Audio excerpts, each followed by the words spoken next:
رحلتنا النهاردة لجنوب آسيا وبالتحديد لدولة بنجلاديش، وبتعداد يزيد عن 153 مليون مسلم وأكتر من نصف مليون مسجد. اتميزت بنجلاديش بعادات رمضانية مختلفة عن أي مكان في العالم. خليكم معانا وأهلا بكم في بنجلاديش.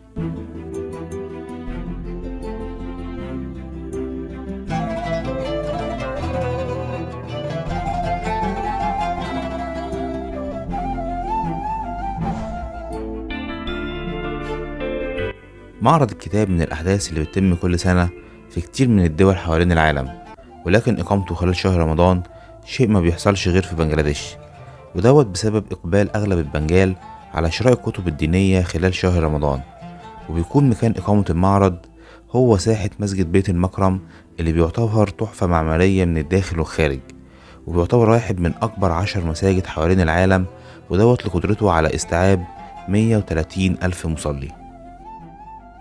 ومن العادات الجميلة في بنجلاديش إقامة موائد الإفطار في ساحات المساجد اللي بتفضل ممتدة من أذان المغرب وحتى وقت السحور.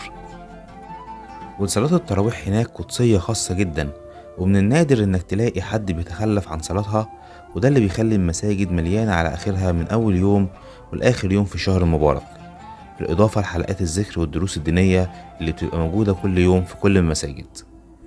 ومع إن الإسلام هناك نسبته أكتر من 92%، إلا إن ما بيبقاش فيه مظاهر احتفال بشهر رمضان، ومن النادر جدا إنك تلاقي زينة رمضانية في الشوارع أو البيوت، باستثناء بعض العبارات الدينية اللي ممكن تزين بعض الجدران في الشوارع.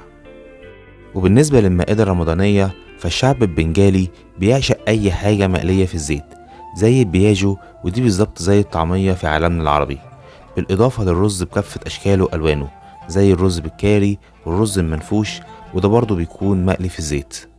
ووقت الفطار بيقعد جميع أفراد الأسرة وبيدعوا دعاء جماعي عن طريق رب الأسرة اللي بيقوم بالدعاء والتأمين من باقي أفراد الأسرة.